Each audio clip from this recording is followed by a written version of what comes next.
What is up, guys and gals? It's me, Thomas Fan01 here, and I'm sorry, but today I'm not looking my best. But then again, I do know somebody who is looking their best, and it is in the Thomas and Friends Collector's Edition book with all 26 stories of Reverend W. Audrey.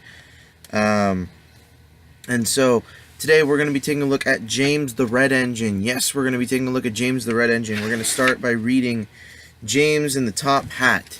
Yes, this is a redo. This is the story of James and the Bootlace, I suppose.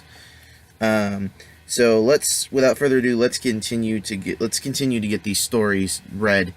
So, anyways, James was a new engine who lived at a station at the other end of the line. He had 2 small wheels in his front and 6 driving wheels.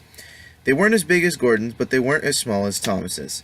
"You're a special mixed traffic engine," said the Fat Controller told him. "You'll be able to pull coaches or trucks quite easily, but trucks are not easy things to manage," and on his first day they had pushed him down the hill and into a field. He had been ill after the accident, but now he had new brakes, a shining coat of red paint. "The red paint will cheer you up after your accident," said the Fat Controller kindly. "You are to pull coaches today, and Edward shall help you." They went together to find the coaches. "Be careful with the coaches, James," said Edward. "They don't like being bumped. Trucks are silly and noisy, and they need to be bumped and taught to behave. But coaches get cross and will pay you out." They took the coaches to the platform and were both coupled up in front. The Fat Controller, the station master, and some little boys all came to admire James's shining rods and red paint. James was pleased. I am a really splendid engine," he thought, and suddenly let off steam. Wheesh! The Fat Controller and the station master and the guard all jumped, and a shower of water fell on the Fat Controller's nice new top hat. Just then the whistle blew, and James thought they had better go. So they went. Go on," he puffed to Edward. Don't push," puffed Edward, for he did not like starting quickly. Don't go so fast, grumbled the coaches, but James didn't listen. He wanted to run away before the Fat Controller could call him back. He didn't even want to stop at the first station. Edward tried hard to stop, but the 2 coaches in the front were beyond the platform before they stopped. They had to go back and let the passengers get out. Lots of people came to look at James, and no one seemed to know about the Fat Controller's top hat, so James felt happier. Presently, they came to a junction where Thomas was waiting with his 2 coaches. "Hello, James," said Thomas kindly. "Feeling better?" "That's right." "Ah, that's my guard's whistle. I must go. I'm sorry I can't stop. I don't know what the Fat Controller would do without me to run this branch line." And he puffed importantly with his 2 coaches into a tunnel. Leaving the junction, they passed the field where James had had his accident. The fence was mended and the cows were back again. James whistled, but they paid no attention. They clattered through Edward's station yard and started to climb the hill beyond. It's ever so steep, puffed James. I've done it before, puffed Edward. It's steep, but we'll do it. The 2 engines puffed together as they pulled the train up along the hill. They both rested at the next station. Edward told James how Gordon had gotten stuck on the hill, and they had to push him up. James laughed so much that he got the hiccoughs, and surprised an old lady in a black bonnet. She dropped all her parcels, and 3 porters, the station master, and the guard had to run after her, picking them up. James was quiet in the shed that night. He had enjoyed his day, but he was a little afraid of what the Fat Controller would say about the top hat. Okay, so that's the first episode. That is the first part of I think it's James Learns a Lesson. Yeah, the first part of James Learns a Lesson. That first part of that episode. The dialogue in here, so many things they could have done with it, but they didn't do it. I'm not going to tell you why, because it's pretty obvious. James and the Bootlaces. Next morning, the Fat Controller spoke severely to James. "If you can't behave, I shall take away your red coat and have you painted blue." James did not like that at all. He was very rough with the coaches, and he brought them to the platform. Come along," he called rudely. All in good time, the coaches grumbled. "Don't talk, come on," answered James, and with the coaches squealing and grumbling after him, he snorted into the station. James was cross that morning. The fat controller had spoken to him. The coaches had dawdled, and worst of all, he had to fetch his own coaches. Gordon never does, thought James, and he's only painted blue. A splendid red engine like me should never have to fetch his own coaches. And he puffed and snorted round in front of the train, and backed onto it with a rude bump. "Oh!" groaned the coaches. That was too bad. That was too bad. To make James even more cross, he then had to take the coaches to a different platform where no one came near him. And as he stood there, the fat controller was in his office. The station master was on the other end of the train, with the guard, and even the little boys stood a long way off. James felt lonely. "I'll show them," he said to himself. "They think Gordon is the only engine who can pull coaches." And as soon as the guard's whistle blew, he started off with a tremendous jerk. "Come on, come on, come on," he puffed to the coaches, and squeaking and groaning in protest, they clattered over the... This is, again, where my mind and my eyes and my mouth cannot make up their... They just can't do it. "Come on, come on, come on," he puffed, and the coaches, squeaking and groaning in protest, clattered over the points to the open line. "Hurry, hurry, hurry," James puffed. "You're going too fast, you're going too fast," said the coaches, and indeed they were going so fast that they swayed from side to side. James laughed and tried to go faster, but the coaches wouldn't let him. "We're going to stop, we're going to stop, we're going to stop," they said, and James found himself going slower and slower. "What's the matter, James?" asked his driver. "The brakes are hard on. A leak in the pipe, most likely. You've banged the coaches enough to make a leak in anything." The guard and the driver got down and looked at the brake pipe along the train. At last they found the hole where the rough treatment had made a joint work loose. "How shall we mend it?" said the guard. James's driver thought for a moment. "We'll do it with newspapers and a leather bootlace." "Well, where's the bootlace coming from?" asked the guard. "We haven't one. Ask the passengers," said the driver. So the guard made everyone get out. "Has anyone got a leather bootlace?" he asked. They all said no, except one man with a bowler hat, whose name was Jeremiah Jobling. I don't know who that is. I couldn't tell you.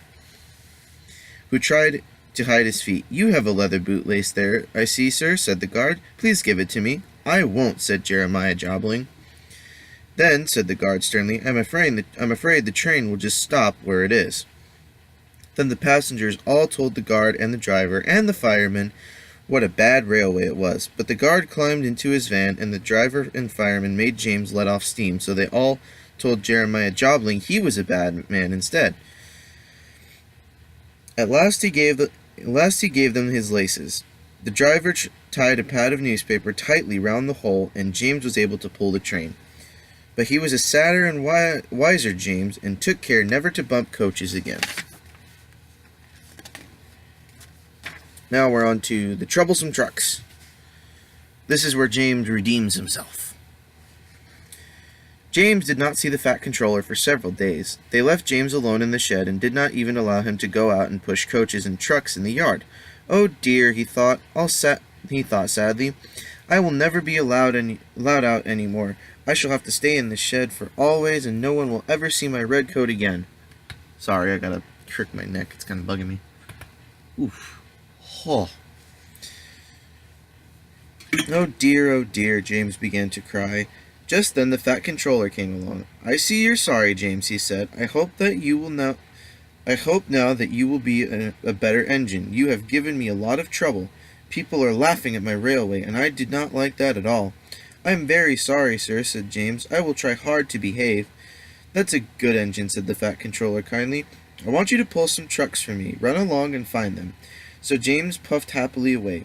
"Here are your trucks, James," said a little tank engine. "Have you got some bootlaces ready?" And he ran off laughing rudely.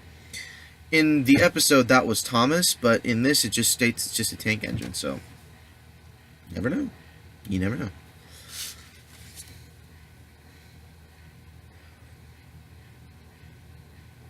And he ran off laughing rudely. Oh, said the trucks as James backed down on them. We want a proper engine, not a red monster." James took no notice and started as soon as the guard was ready. Come along, he puffed. We won't, screamed the trucks, but James didn't care, and he pulled the screeching trucks sternly out of the yard. The trucks tried hard to make him give up, but he still kept on. Sometimes their brakes would slip on, and sometimes their axles would run hot, and each time they would have to stop and put the trouble right, and each time James would start again, determined not to let the trucks beat him. Give up, you can't pull us, you can't, called the trucks.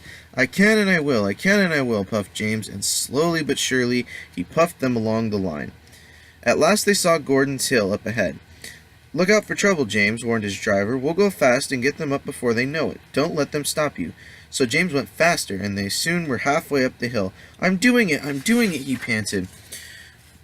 But it was hard work. Will the top never come? He thought, when with a sudden jerk it all became easier. I've done it, he puffed triumphantly. Hurrah, he thought, it's easy now. But the driver shut off steam. They've done it again, he said. We've left our tail behind. The last 10 trucks were running backwards down the hill. The coupling had snapped, but the guard was brave. He very carefully and cleverly he made them stop. But he got out and walked down the line with his red flag. That's why it was easy, said James, as he backed the other trucks carefully down. What silly things trucks are. There might have been an accident. Meanwhile, the guard had stopped Edward, who was pulling 3 coaches. Shall I help you, James? Called Edward. No, thank you, answered James. I'll pull them myself. Good, don't let them beat you. So James got ready. Then with a peep peep, he was off. I can do it. He puffed. He pulled and puffed as hard as he could. Peep, pip, peep, peep. You're doing well, whistled Edward, as James slowly struggled up the hill with clouds of smoke and steam pouring from his funnel. I've done it, he panted and disappeared over the top. They reached their station safely. James was resting in the yard when Edward puffed by with a cheerful peep peep. Then, walking towards him across the rails, James saw the fat controller. Oh dear, what will he say? He asked himself sadly. But the fat controller was smiling. I was in Edward's train and saw everything, he said. You've made the most troublesome trucks on the line behave. After that, you deserve to keep your red coat. Now, this is, now that episode was pretty similar. It's pretty much the same thing as Troublesome Trucks or James and the Trucks or Foolish Freight Cars or something, pretty much that. So this one now is this is a proud day for James or James and the Express. For you UK watchers and for you American watchers, that's the UK title of the episode. So just fair warning on that part. So don't worry, I know what I'm talking about. Sometimes Gordon and Henry slept in James's shed, and they would talk of nothing but bootlaces. James would talk about engines who got shut up in tunnels and stuck on hills, but they wouldn't listen, and went on talking and laughing. You talk too much, little James, said Gordon would say. A fine strong engine like me has something to talk about. I'm the only engine who can pull the express. When I'm not there, they need 2 engines. Think of that. I've pulled expresses for years and have never once lost my way. I seem to know the right line by instinct, said Gordon proudly. Every wise engine knows, of course, that the signalman works the points to make the engines run on the right lines, but Gordon was so proud that he had forgotten. Wake up, James, he said the next morning. It's nearly time for the express. What are you doing? Odd jobs? Ah, well, we all have to begin somewhere, don't we? Run along now and get my coaches. Don't be late now. James went to get Gordon's coaches. They were now all shining with lovely new paint. He was careful not to bump them, and they followed him smoothly into the station, singing happily, We're going away! We're going away! I wish I was going with you, said James. I should love to pull the express and go flying along the line. He left them in the station and went back to the yard, just as Gordon, with such noise and blowing of steam, backed on to the train. The fat controller was on the train, and with many other important people, and as soon as they heard the guard's whistle, Gordon started. Look at me now, he puffed. The coaches glided after him out of the station. Poop, poop, poop, poop, poop, poop. Goodbye, little James. See you tomorrow. James watched the train disappear around the curve, and then he went back to work. He pushed some trucks into their proper sidings and went to fetch the coaches for another train. He brought the coaches to the platform, and just as he was uncoupled and was just being uncoupled when he heard a mournful, quiet shh, shh, shh, shh. There was Gordon trying to sidle into the station without being noticed. "Hello, Gordon. Is it tomorrow?" asked James. Gordon didn't answer. He just let off steam feebly. "Did you lose your way, Gordon?" "No, it was lost for me," he answered crossly. "I was switched off the main line onto the loop. I had to go all around and back again." "Perhaps it was instinct," said James brightly. Meanwhile, all the passengers hurried to the booking office. "We want our money back," they shouted. Everyone was making a noise, but the fat controller climbed on a trolley and blew the guard's whistle so loudly that they all stopped to look at him. Then he promised a new train at once. "Gordon can't do it," he said. "Will you pull it for us, James?" "Yes, sir, I'll try." So James was coupled on and everyone got in. "Do your best, James," said the fat controller kindly. Just then the whistle blew and he had to run to get in. Come along, puffed James. "You're pulling us well," sang the coaches.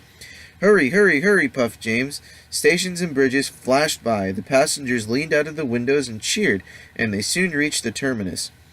Everyone said thank you to James. "Well done," said the fat controller. "Would you like to pull the express sometimes?" "Yes, please," answered James happily.